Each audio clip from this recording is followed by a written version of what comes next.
Hello, everyone, and welcome to Norton from Home. My name is Kate Faulkner, and I'm the Associate Curator of Education for Public Programs here at the museum.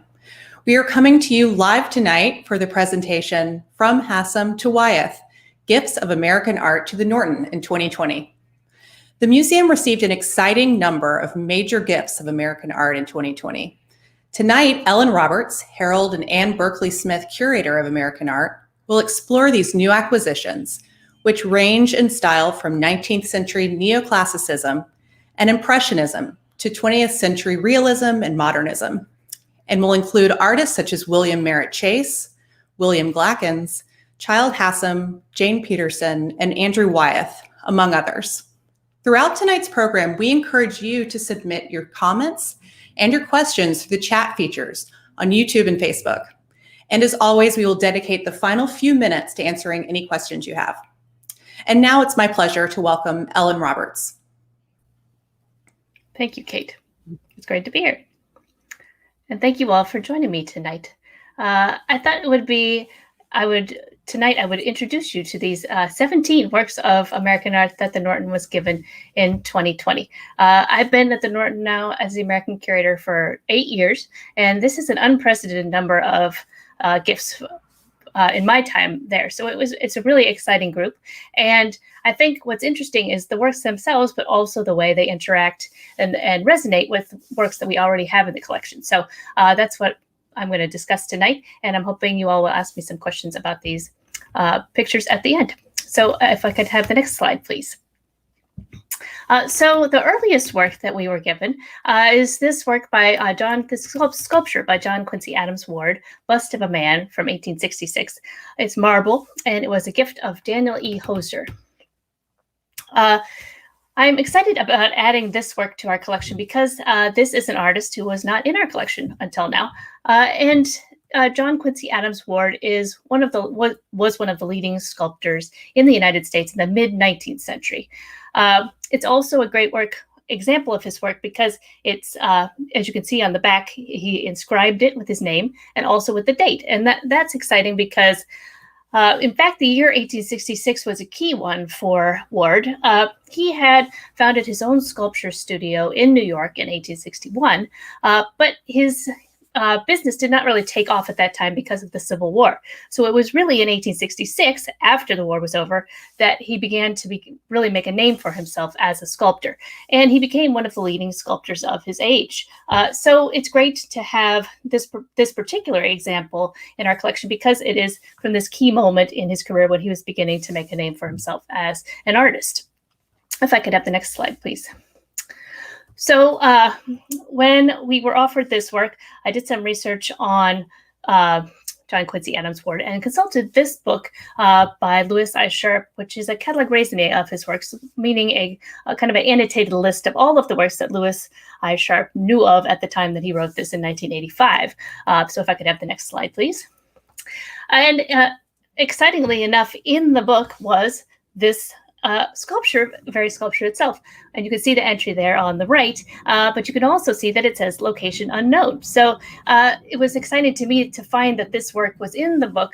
And now that we actually own the work, we can, I will get in touch with this author and say that, in fact, we do know where the work is, and also see if he knows anything more about this sculpture, because we don't know who the sitter was here. It's likely a portrait. As you can see, he actually has a mustache and a hairstyle that's characteristic of that age. You might think about the way Civil War soldiers look. That's what he looks like, his head. So he was probably a particular person from that time. We just don't know who. So maybe we can try and figure that out. Next slide, please. And this is an exciting addition to our collection because not only because this is a new artist for us, but also because we don't have very much 19th century American sculpture. In fact, this is only the 5th example in this area for us. And it joins these other 2 examples of American neoclassicism in our collection.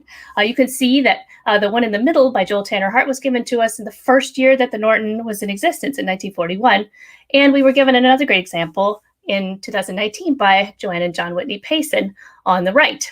But it's great to have this additional example of the word because he is neoclassical, but also he has these elements that really tie him to that particular time, 1866. As I said, the mustache, the hairstyle, it's a particular person.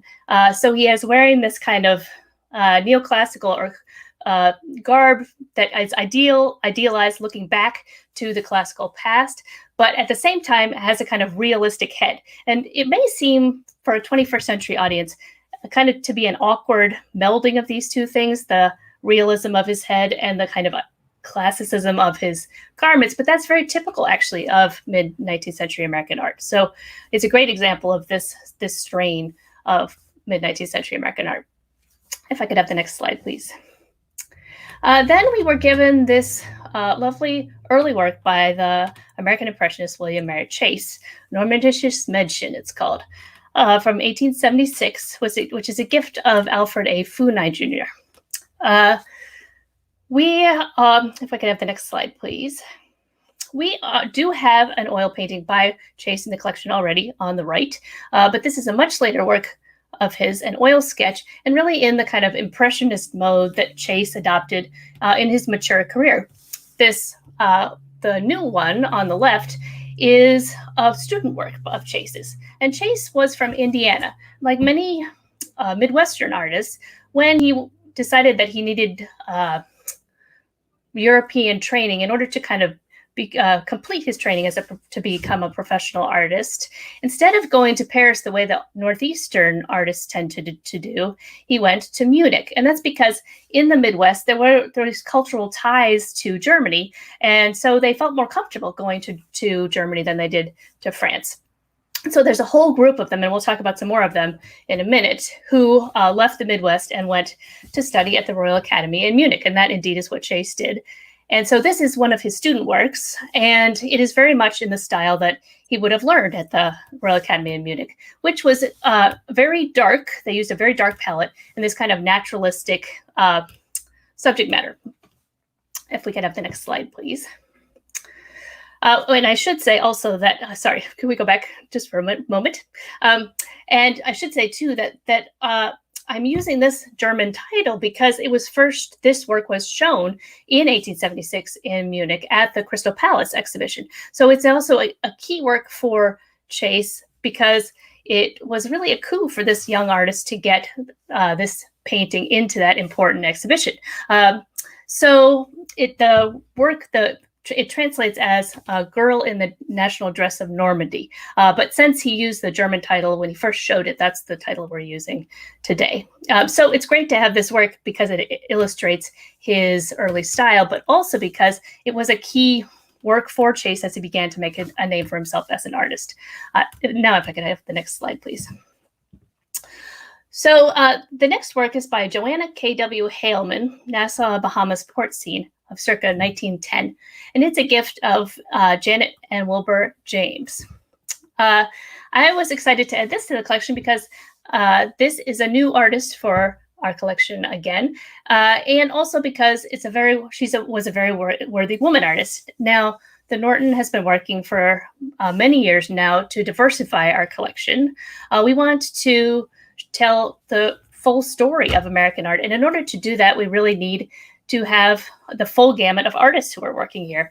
And in the past, artists were neglected because they were women or people of color and for other reasons. And so these are the kind of artists we are trying to add, making a concerted effort to add to the collection today. And because we are doing that, the Jameses, when they thought of giving this work, they thought of us as a place that might want this work as a great work by a little-known woman artist, who I think deserves to be better known.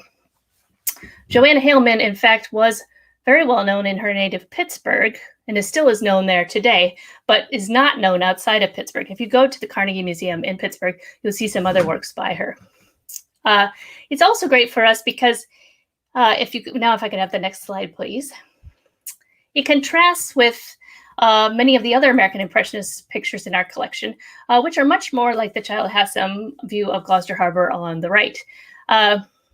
Even though, in fact, the Norton in South Florida is much closer to the Bahamas than it is to the northeast of the U.S.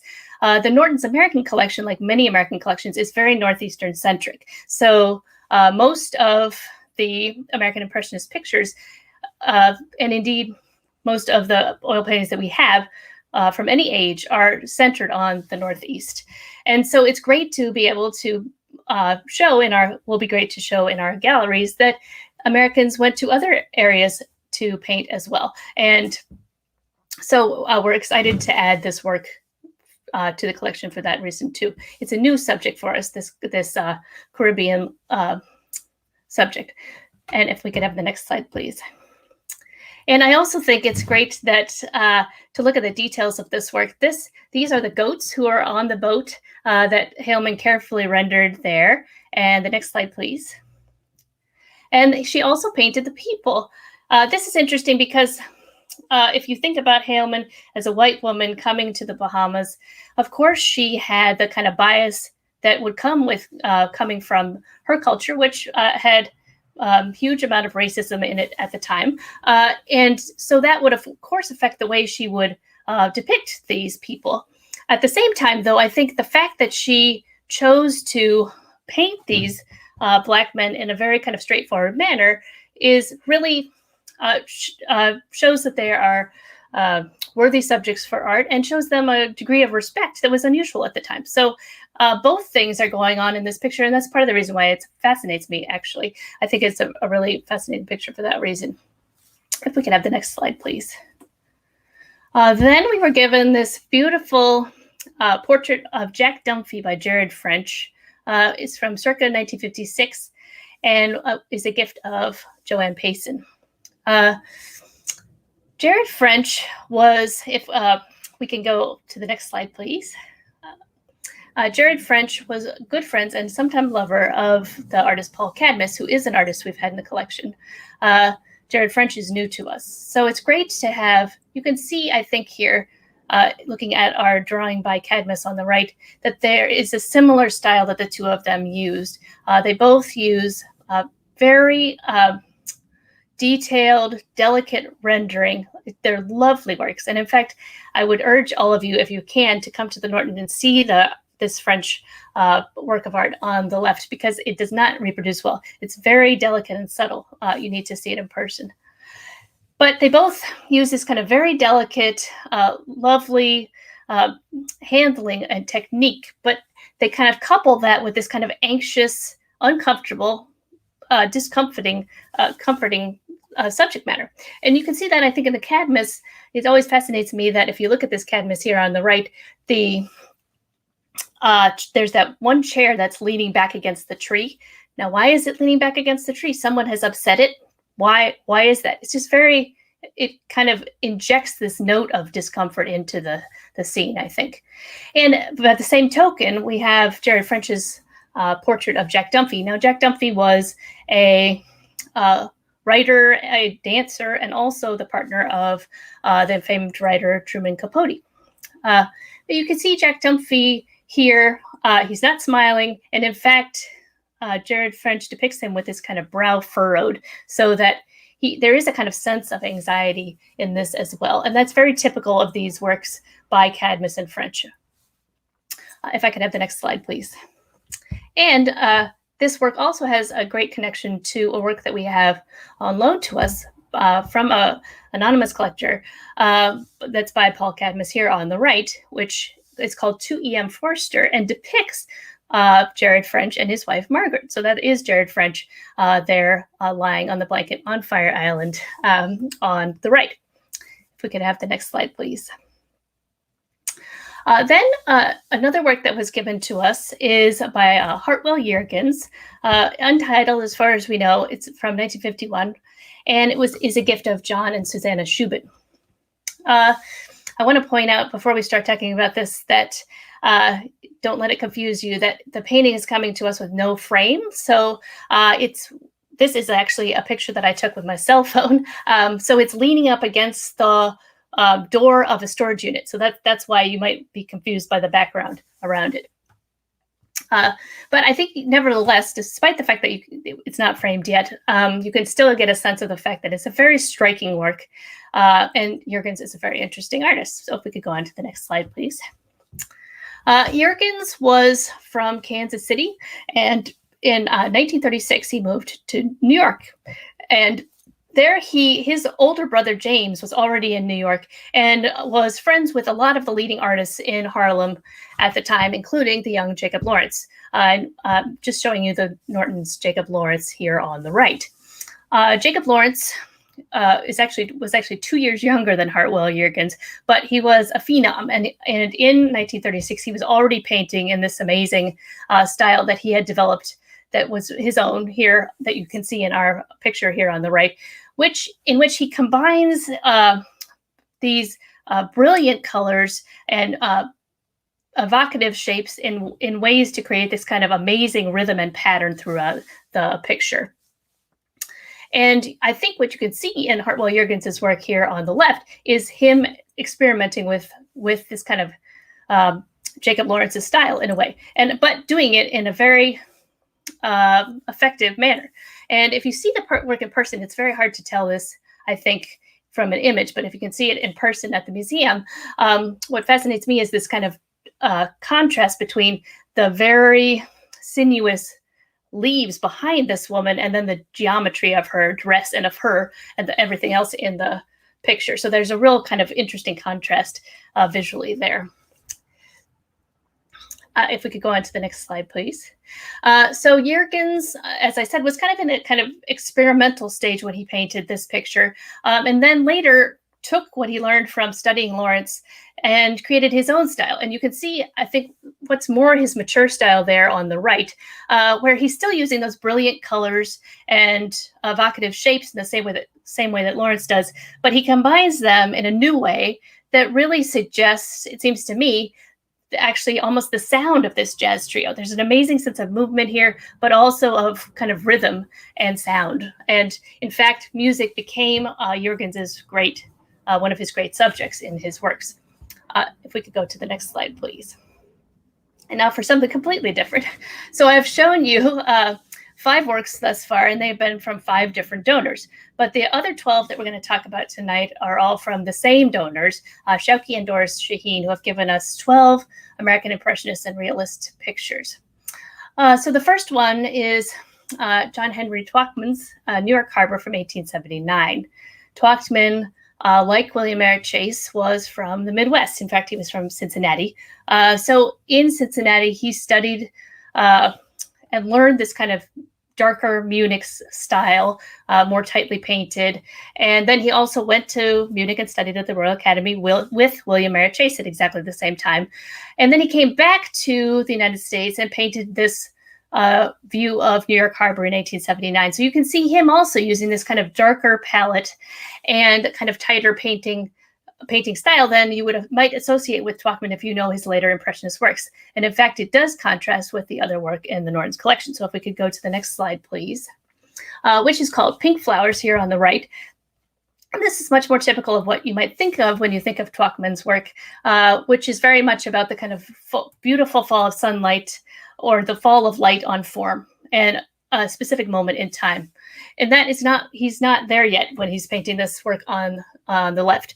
So this is Twachtman's early style. And like the work by Chase, I'm excited to have both in this example of the early style as well as the kind of mature style in our collection. So we can really show the kind of full gamut of the artist's work. This view of New York Harbor also fascinates me because it's so calm and it's so low rise. It's so different from the New York Harbor that we know today. If we could go to the next slide, please. Then the Shaheens have also given us this work by Childe Hassam, Wainscot Links of 1907. And if we go to the next slide, please. You'll remember that I've already shown you one work by Hassam, his view of Gloucester Harbor, but that was given to the Norton by Ralph Norton, the founder of the museum. In fact, this is one of 5 works by Childe Hassam we have at the Norton. So we are very rich in great works by this artist. But it's great to have another great one, this new one here on the left. And in particular, because the wainscot links depicts golfing. So you can see the golfer there in the center of the picture, very small. And also the red, the detail that I love is the red flag to the right. That complementary color of the red flag against the green grass, which was really kind of buoys up the vibrancy of the picture in the way that the Impressionists were fascinated with this kind of interest in the way the eye actually sees in their works. So this depiction of golf is something that was very typical of American Impressionists, who often used the leisure activities of the middle and upper classes as subjects for their works. Now, we have not had a good example of this in our collection until now, so this is a great addition for that reason too. If we could go to the next slide, please. Then the Shaheens have also given us two works by the artist Guy Wiggins, both from 1914. On the left, Fresh Breezes, Rockport Harbor, and on the right, Flatiron Building, New York. If we could go to the next slide, please. Wiggins actually is the kind of next generation of American Impressionists after the ones we've been talking about thus far. And he studied, in fact, with William Merritt Chase at the Art Students League in New York, also with Robert Henry, who's another artist we have in the collection, as we'll talk about in a minute. And if we could go to the next slide, please. Wiggins in 1905 began to summer in Old Lyme, Connecticut, and Old Lyme became a major center for Impressionist painting in the United States, and a real major Impressionist colony. And in Old Lyme, he painted alongside Hassam. So he really kind of learned how to paint Impressionist pictures, painting alongside Hassam. And you can see how by 1914, when he paints this Fresh Breezes, Rockport Harbor, he really has mastered that kind of capturing of a moment in time. In this case, I think a particularly breezy or windy, you can see the white caps on the water moment in the harbor.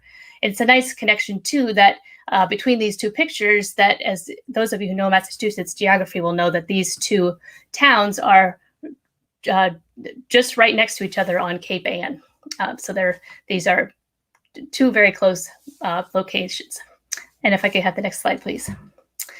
But what's actually more typical of Wiggins's work is the one on the left, the Flatiron Building, New York.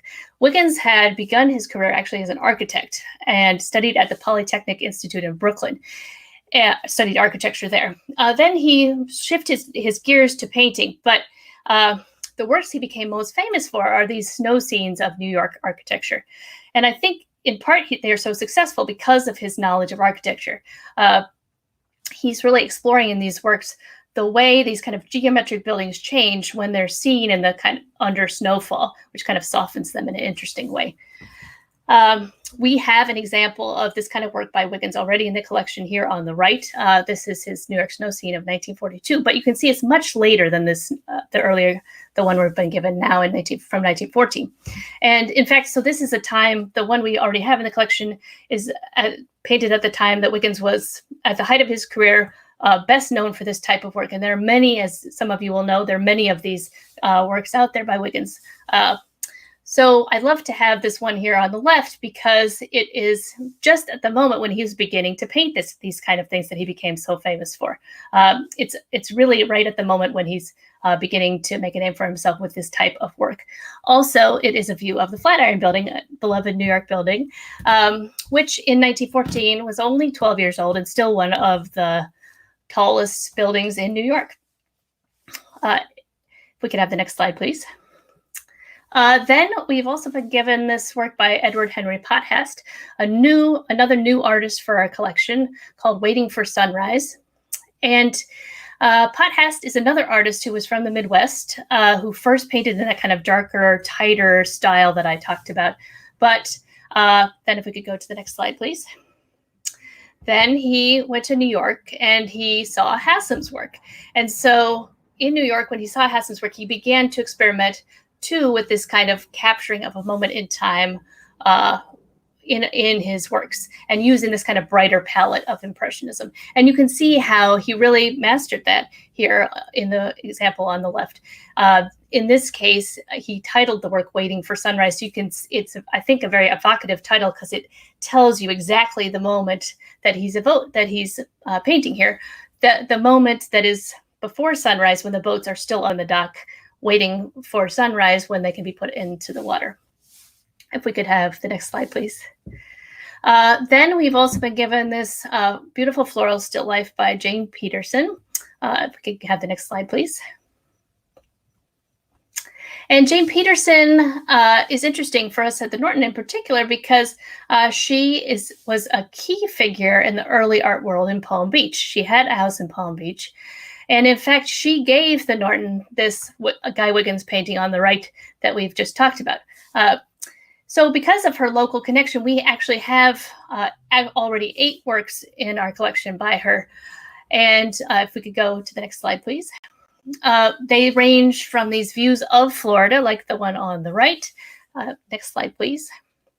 To views of Venice, which was her favorite place abroad.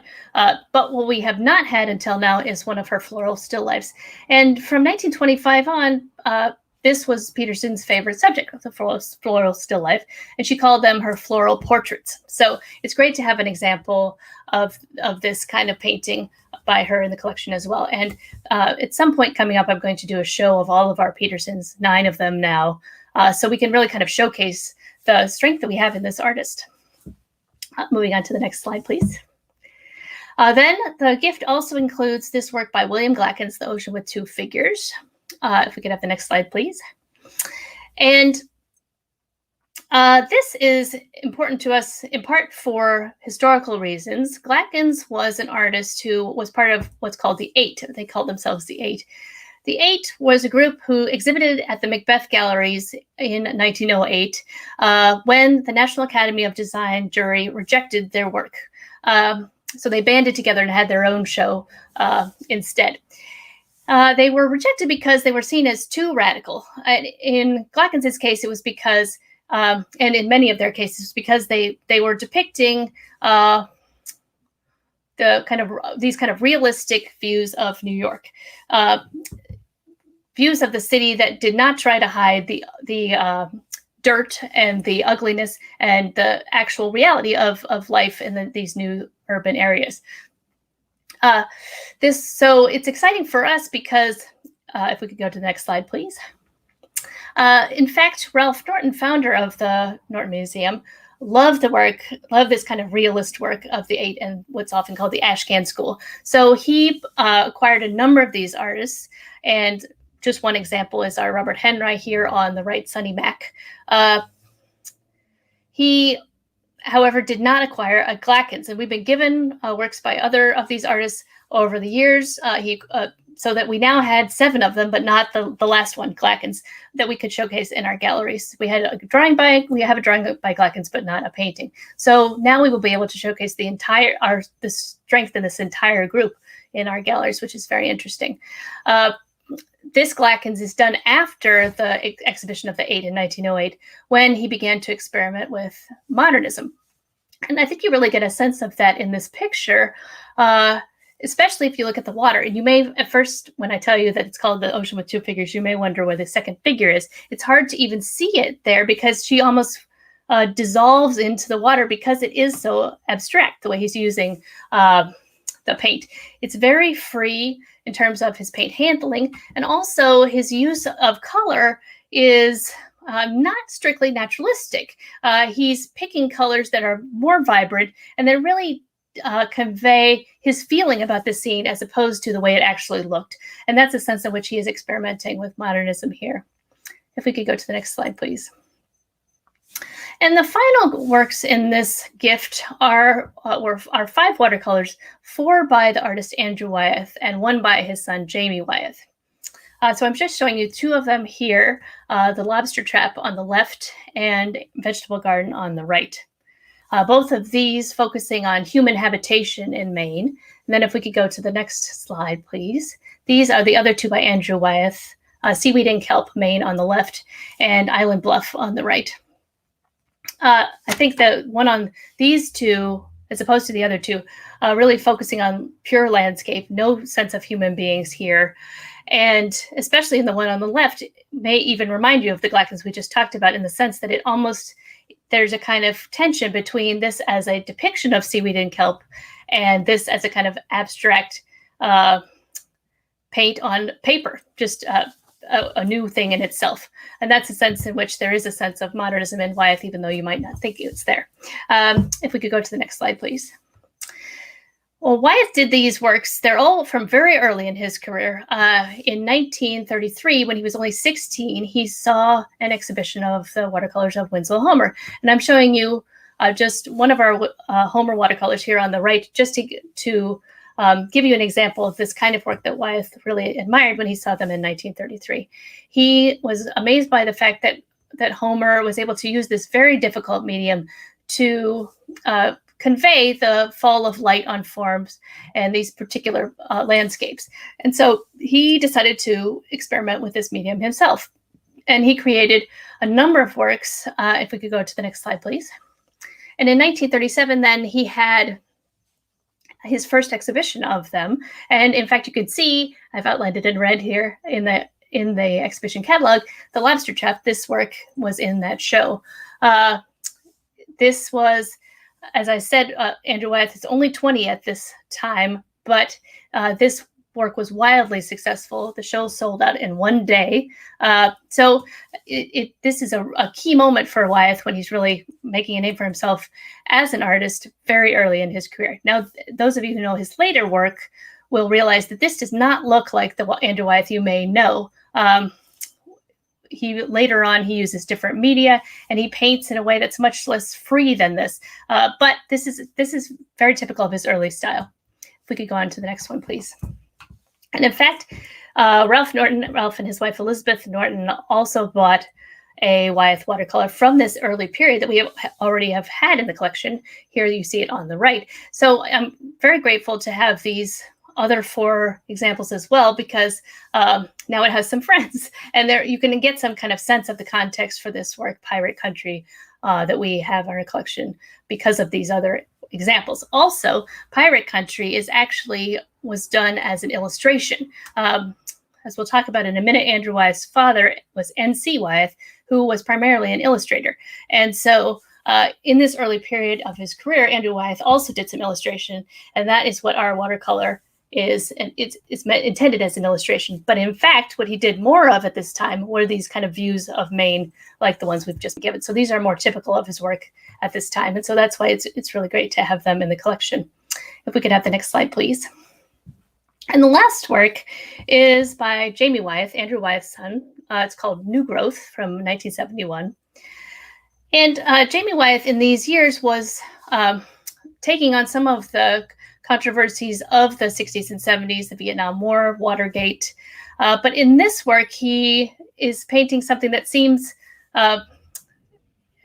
to turn its back on these kind of political topics. And the subject is even more simple than those of the watercolors we've just been looking at by his father, a simple stump. But he, as the title says, it's a new growth. You can see there's new growth coming out of the stump. And so it seems to me there's a kind of sense of hopefulness in this work, which is interesting, especially if you consider that it was painted in 1971 when the country was in such turmoil. If we could go to the next slide, please. In fact, we were just given our first work by Jamie Wyeth in 2019, this drawing of his father, Andrew Wyeth. So it's great to have this painting by Jamie Wyeth as well, so we can kind of begin to understand the connection between these 2 artists. If we could have the next slide, please. And in fact, as I said, we also have the work of N.C. Wyeth, the grandfather of Jamie Wyeth, father of Andrew Wyeth, in the collection as well. Here is our N.C. Wyeth on the left, Robin Hood and his merry men in Sherwood Forest. Again, this is done as an illustration for a copy of Robin Hood. So now, because of the Shaheen gift, we're able to illustrate the work of all 3 generations of this important American art family at the Norton. If we could have the next slide, please. And I just want to say in conclusion that gifts of art are the major way that we add to our collection at the Norton. So I want to thank all of these donors for their great generosity and for allowing us to share their works with the public. And with that, I will end and invite Kate back, and we're going to do some question and answer. Hi, Ellen. Thank you. Thank you so much for sharing these new and exciting acquisitions with us tonight. I'm looking forward to seeing a lot of these works in person, so I'm sure a lot of us are. I should say, too, that the Shaheen gifts I'm going to do a show of in next season, so they're not up yet. So come back next season, and hopefully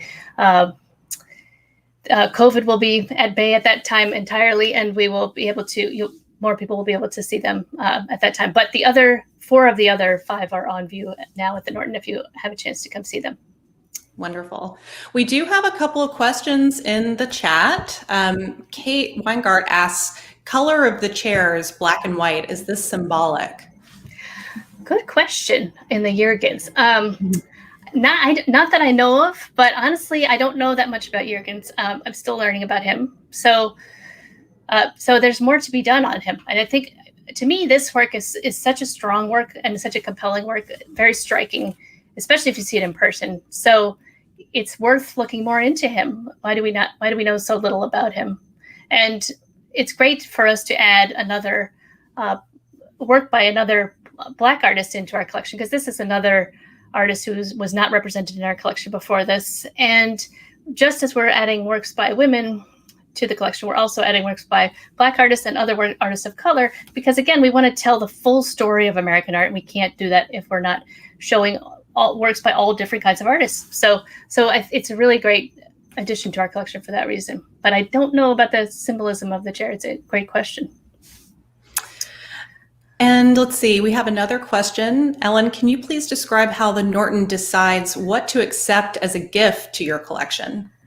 Well, I think, what I tried to do tonight is give you a sense of how these works fit with our collection. So that's what I'm often thinking about.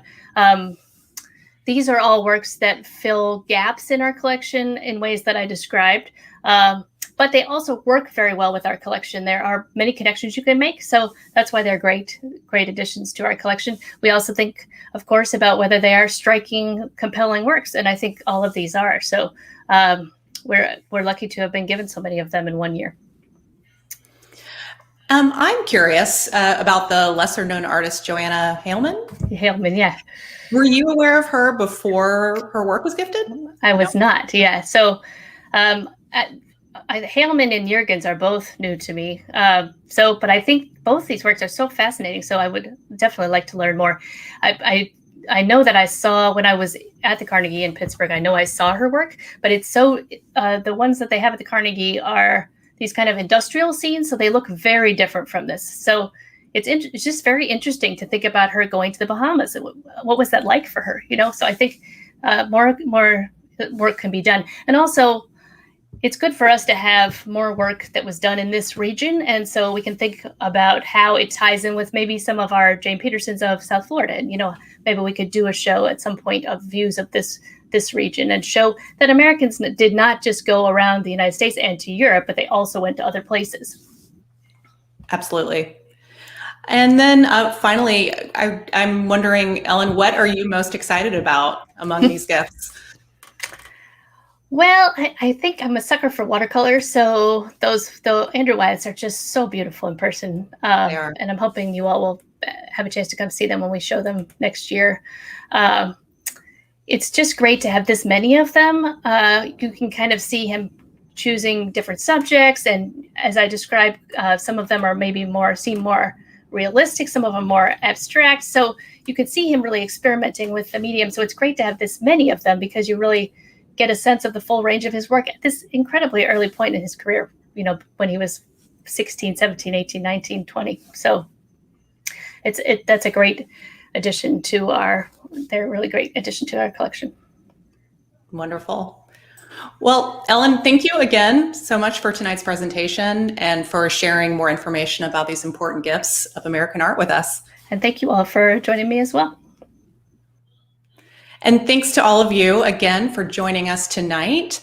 Please remember that we are offering virtual Norton from Home talks and conversations on most Thursday evenings at 6 p.m. Next Thursday, March 4th at 6, please tune in for the virtual talk, Road Through Midnight, a Civil Rights Memorial, presented by artist and current Norton Museum artist in residence, Jessica Ingram. Jessica's book, Road Through Midnight, a Civil Rights Memorial, was shortlisted for the 2020 Paris Photo Aperture Foundation First Photo Book Award and named one of the New York Times Best Art Books of 2020. You can find more information about this event and all of our upcoming Norton from Home programs at norton.org. Thanks again for joining us and have a wonderful evening.